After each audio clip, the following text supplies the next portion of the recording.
Bismillahirrahmanirrahim. Assalamualaikum warahmatullahi wabarakatuh.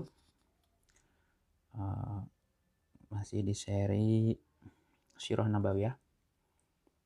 Kalau kita sekarang bicara tentang kelahiran Rasulullah SAW.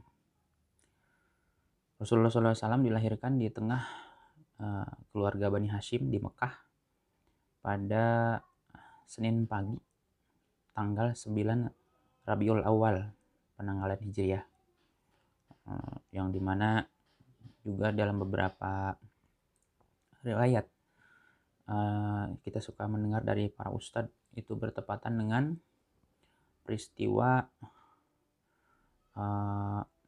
pengepungan Ka'bah oleh pasukan gajah saat itu, sehingga dikatakan sebagai tahun gajah. Atau bertepatan 9 Rabiul Awal ini dengan tanggal 20 atau 22 April tahun 571 Masehi. Berdasarkan penelitian para ulama terkenal, insya Allah tanggal tersebut merupakan tanggal yang paling akurat. Dalam proses kelahirannya, Ibnu Sa'ad meriwayatkan bahwa ibu Rasulullah SAW berkata, "Setelah bayiku keluar, aku melihat ada cahaya yang keluar dari kemaluanku menyinari istana-istana di Syam." Ahmad juga meriwayatkan dari Al-Arbad bin Sariyah yang istrinya serupa dengan di perkataan tersebut. Diriwayatkan bahwa ada beberapa bukti pendukung kerasulan bertepatan dengan saat kelahiran beliau, yaitu runtuhnya 10 balkon istana Kaisar, istana Kisra, dan padamnya api yang bisa disembah oleh orang-orang Majusi. Yang demikian ini diriwayatkan oleh Al-Baihaqi sekalipun tidak diakui Muhammad Al-Ghazali sebetulnya. Jadi ada pertentangan dalam konteks peristiwa-peristiwa tersebut. Nah, pada masa itu sebetulnya waktu Rasulullah SAW lahir, selain ada peristiwa penyerbuan Mekah oleh pasukan gajah yang dikenal dengan tahun gajah, ternyata pada saat itu juga sedang terjadi wabah. Kalau sekarang kan ada pandemi COVID-19, jadi dulu waktu Rasulullah SAW ini juga terjadi wabah yang bisa dikatakan penyebarannya sangat cepat dan berbahaya, sehingga itu mempengaruhi sisi sosial ekonomi yang menyebabkan orang-orang mampu di Makkah kalau melahirkan anak itu akan disusukan pada perempuan-perempuan di luar Mekah yang katakanlah sehat untuk menghindari penyebaran wabah tersebut. Dan memang ini dimanfaatkan oleh perempuan-perempuan yang sedang menyusui anaknya gitu ya di luar kota Mekah yang tidak kena wabah untuk mencari nafkah. Jadi mereka menawarkan jasa menyusui untuk sekedar mendapat rezeki atau tambahan. Setelah Aminah melahirkan ibu Rasulullah, dia mengirim utusan ke tempat kakeknya Abdul Muthalib untuk menyampaikan kabar gembira tentang kelahiran cucunya. Maka Abdul Muthalib datang dengan perasaan sukacita lalu membawa beliau ke Ka'bah. Seraya berdoa kepada Allah dan bersyukur kepadanya, dia memilihkan nama Muhammad bagi beliau. Nama ini belum pernah dikenal di kalangan Arab. Beliau dihitan pada hari ke-7 seperti yang biasa dilakukan oleh orang-orang Arab pada saat itu. Setelah Rasulullah SAW lahir, wanita pertama yang menyusui beliau setelah ibundanya adalah Suwaibah, hamba sahaya Abu Lahab, yang kebetulan sedang menyusui anaknya yang bernama Masruh. Yang sebelum itu wanita ini juga menyusui Hamzah bin Abdul Muthalib. Setelah itu dia menyusui Abu Salamah bin Abdul bin Abdul As'ad al-Makhzumi. Rasulullah ini memang lahir di kalangan keluarga atau di tengah Bani Sa'ad. Tradisi yang berjalan di kalangan bangsa Arab yang relatif sudah maju, mereka tadi seperti dikatakan di awal mencari wanita-wanita yang bisa menyusui untuk upaya menjauhkan dari penyakit gitu ya. Dan tentunya untuk membuat bayinya menjadi sehat, tumbuh kuat, dan tentunya juga menjadi anak yang cerdas. Maka Abdul Muthalib mencari para wanita yang bisa menyusui bagi beliau. Dia meminta kepada seorang wanita Bani Sa'ad bin Bakar agar menyusui beliau, yaitu Halimah bin Abu Zu'aib, dengan didampingi suaminya Al-Haris bin Abdul Uzza yang berjuluk Abu Kabasyah dari kabilah yang sama. Nah, karena memang Halimah ini menyusui banyak anak laki-laki, jadi sehingga Rasulullah SAW mempunyai saudara satu susuan. Di saudara-saudara Rasulullah SAW dari satu susuan di sana adalah Abdullah bin Haris, Anisah bin Al-Haris, Huzafah atau Judzamah bin Al-Haris, yang julukannya justru lebih populer daripada namanya sendiri, yaitu As-Saima. Wanita inilah yang menyusui beliau, Abu Sufyan bin Haris bin Abdul Muthalib, anak paman beliau. Jadi Rasulullah juga satu susuan dengan Abu Sufyan, yang nanti mungkin di beberapa kisah selanjutnya tentang perjalanan syiar beliau itu akan berinteraksi dengan Abu Sufyan. Dan paman beliau Hamzah bin Abdul Muthalib juga disusui di Bani Sa'ad bin Bakar. Jadi juga dengan Hamzah ini Rasulullah juga saudara satu susuan. Suatu hari ibu susuan Rasulullah SAW ini juga pernah menyusui Hamzah selagi beliau masih dalam susuannya tadi seperti disampaikan di awal. Nah, memang tanda-tanda kenabian Rasulullah ini dari sejak dilahirkan banyak sekali keajaiban-keajaiban yang memang menunjukkan bahwa beliau itu adalah salah satu makhluk yang Allah muliakan. Ya, Halimah sebagai ibu susuan Rasulullah SAW bisa merasakan barokah yang dibawa beliau sehingga bisa mengundang decak kekaguman. Ada beberapa penuturannya, misalnya Halimah ini termasuk orang yang keluarga yang miskin lah gitu ya. Untuk mencari nafkah dia menyusui bayi-bayi di sekitar Mekah untuk mendapat bayaran, gitu kan. Karena masa itu memang masa-masa paceklik. Dan luar biasanya ketika beliau ini menyusui Rasulullah, banyak kejadian-kejadian yang katakanlah ajaib lah saat itu ya. Nah, ada yang menarik bahwa perempuan-perempuan yang tadi mencari nafkah dengan menyusui bayi-bayi orang lain itu memilih kan keluarganya yang mau bayar berapa. Dan pada perjalanannya itu satu rombongan Halimah dengan para wanita yang lainnya juga gitu ya, untuk mencari, dan semua rata-rata mendapat bayi untuk disusui. Kemudian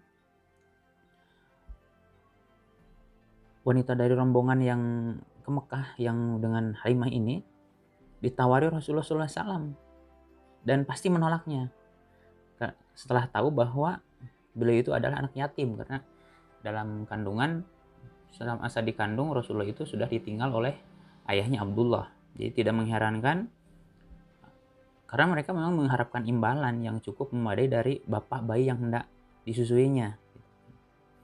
Nah, ketika semuanya sudah dapat dan hanya Halimah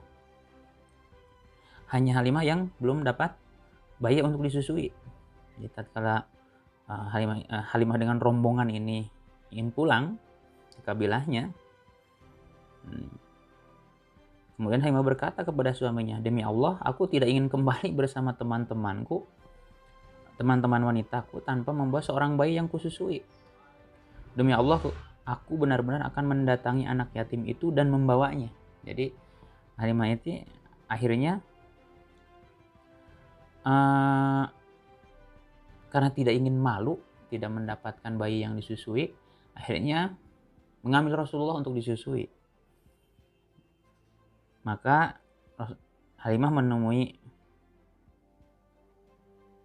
keluarga Rasulullah untuk mengambil dan membawanya.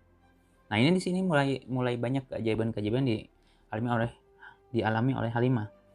Tatkala menggendongnya seakan-akan aku tidak merasa repot karena mendapat beban yang lain. Aku segera kembali menghampiri hewan tungganganku dan tatkala puting susuku kusodorkan kepadanya, bayi itu bisa menyedot air susu sesukanya dan meminumnya hingga kenyang. Padahal saat itu Halimah itu sedang kelaparan. Bahkan sebelum menyusui Rasulullah, air susu Halimah itu tidak keluar. Kemudian Halimah juga bilang bahwa anak kandungku sendiri juga bisa menyedot air susunya sepuasnya hingga kenyang. Setelah itu keduanya tertidur pulas. Padahal sebelum itu, kata Halimah, kami tidak pernah tidur sepicing pun karena mengurus bayi kami. Suamiku menghampiri ontanya yang sudah tua, ternyata air susunya menjadi penuh kembali. Maka kami memerahnya. Suamiku bisa minum air susu onta kami, begitu pula aku. Hingga kami benar-benar kenyang, dan malam itu adalah malam yang terasa paling indah bagi kami. Demi Allah, tahukah engkau wahai Halimah, engkau telah mengambil satu jiwa yang penuh berkah, kata suami Halimah kepada Halimah besok harinya. Dan Halimah pun berkata, demi Allah, aku pun berharap demikian seperti itu. Nah, setelah dalam penyusuan Halimah beberapa tahun, pada saat ada satu peristiwa di mana ketika Rasulullah SAW di usia sekitar 5 menjelang 6 tahun, Muslim meriwayatkan dari Anas bahwa Rasulullah SAW didatangi Jibril yang saat itu beliau sedang bermain-main dengan beberapa anak kecil lainnya. Jibril memegang beliau dan menelantangkannya, lalu membelah dada dan mengeluarkan hati beliau dan mengeluarkan segumpal darah dari dada beliau, seraya berkata, ini adalah bagian setan yang ada pada dirimu. Lalu Jibril mencucinya di sebuah baskom dari emas dengan menggunakan air zam-zam, kemudian menata dan memasukkannya ke tempatnya semula. Anak-anak kecil lainnya berlarian mencari ibu susuannya dan berkata, Muhammad telah dibunuh. Mereka pun datang menghampiri beliau yang wajah beliau semakin berseri ketika peristiwa itu terjadi. Sehingga peristiwa itu menjadi heboh. Nah, dengan adanya peristiwa belahan dada itu, Halimah merasa khawatir terhadap keselamatan Rasulullah. Hingga dia mengembalikannya kepada ibu beliau, maka beliau pun hidup bersama ibunda tercintanya hingga berumur 6 tahun pas. Aminah merasa perlu mengenang suaminya yang telah meninggal dunia dengan cara mengunjungi kuburannya di Yasrib. Maka dia pergi ke Mekah untuk menempuh perjalanan sejauh 500 km bersama putranya yang yatim Muhammad SAW, disertai pembantu wanitanya Ummu Aiman.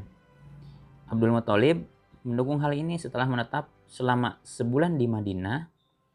Aminah dan rombongannya siap-siap untuk kembali ke Mekah. Dan dalam perjalanan pulang, Aminah jatuh sakit dan akhirnya meninggal dunia di Abwa yang terletak antara Mekah dan Madinah. Setelah ketika ibunya meninggal, Akhirnya Rasulullah diasuh oleh kakeknya, yaitu Abdul Muthalib, yang berarti dari usia 6 tahun Rasulullah diasuh oleh kakeknya Abdul Muthalib. Perasaan kasih sayang di dalam sanubarinya terhadap cucunya, jadi Abdul Muthalib sangat mengasihi cucunya ini, gitu kan. Dan karena Rasulullah ini baru usia 6 tahun sudah menjadi yatim piatu, hatinya bergetar oleh perasaan kasih sayang tidak pernah dirasakannya sekalipun terhadap anak-anaknya sendiri. Dia tidak ingin cucunya hidup sebatang kara. Bahkan dia lebih mengutamakan cucunya daripada anak-anaknya. Ibnu Hisham berkata, ada sebuah dipan yang diletakkan di dekat Ka'bah untuk Abdul Muthalib. Kerabat-kerabatnya biasa duduk-duduk di sekeliling dipan itu hingga Abdul Muthalib keluar ke sana. Dan tak seorang pun di antara mereka yang berani duduk di dipan itu, sebagai penghormatan terhadap dirinya. Suatu kali, selagi Rasulullah SAW menjadi anak kecil yang montok, beliau duduk di atas dipan itu. Paman-paman beliau langsung memegang dan menahan agar tidak duduk di atas dipan itu. Tatkala Abdul Muthalib melihat kejadian itu, beliau berkata, biarkan anakku ini, demi Allah, sesungguhnya dia akan memiliki kedudukan yang agung. Kemudian Abdul Muthalib duduk bersama beliau di atas dipannya sambil mengelus punggung beliau dan senantiasa merasa gembira terhadap apapun yang beliau lakukan. Pada usia 8 tahun lebih 2 bulan 10 hari dari umur Rasulullah SAW, kakek beliau meninggal dunia di Mekah. Abdul Muthalib ini akhirnya meninggal ketika Rasulullah berusia 8 tahun. Jadi luar biasa, Rasulullah ini ketika masih dalam kandungan ditinggal ayahnya. Kemudian setelah lahir, hanya beberapa tahun setelah sekian lama jauh karena memang disusui oleh Halimah, kemudian bertemu lagi dengan ibundanya dan usia 6 tahun ibundanya juga meninggal. Kemudian oleh kakeknya, dan hanya 2 tahun dalam pengasuhan kakeknya, di usia 8 tahun Rasulullah ditinggalkan. Dan akhirnya Rasulullah diasuh oleh pamannya Abu Thalib, yaitu saudara kandung bapak beliau. Abu Thalib melaksanakan hak anak saudaranya dengan sepenuh dan menganggap seperti anaknya sendiri. Bahkan Abu Thalib lebih mendahulukan kepentingan beliau daripada anak-anaknya sendiri, mengkhususkan perhatian dan penghormatan. Hingga berumur lebih dari 40 tahun beliau mendapatkan kehormatan di sisi Abu Thalib. Hidup di bawah penjagaannya, rela menjalin persahabatan dan bermusuhan dengan orang lain demi membela diri beliau. Keutamaan. Nah, pada usia 12 tahun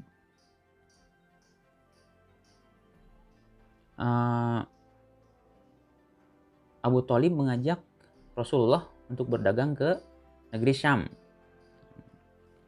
Di kalau nggak salah ini Irak gitu ya, Syam ini kalau sekarang Irak. Hingga tiba di Bukhara, suatu daerah yang sudah termasuk Syam, yang merupakan ibu kota Hauran, yang juga merupakan ibu kotanya orang-orang Arab. Nah, di negeri ini ada seorang rahib yang dikenal dengan sebutan Bahira, yang nama aslinya adalah Jurjis. Tatkala rombongan singgah di daerah ini, maka sang rahib menghampiri mereka dan mempersilahkan mereka mampir ke tempat tinggalnya sebagai tamu kehormatan. Padahal sebelum itu rahib tersebut tidak pernah keluar. Namun begitu dia bisa mengetahui Rasulullah SAW dari sifat-sifat beliau, sambil memegang tangan beliau, sang rahib berkata, orang ini adalah pemimpin semesta alam. Anak ini akan diutus Allah sebagai rahmat bagi seluruh alam. Abu Thalib bertanya, dari mana engkau tahu hal itu?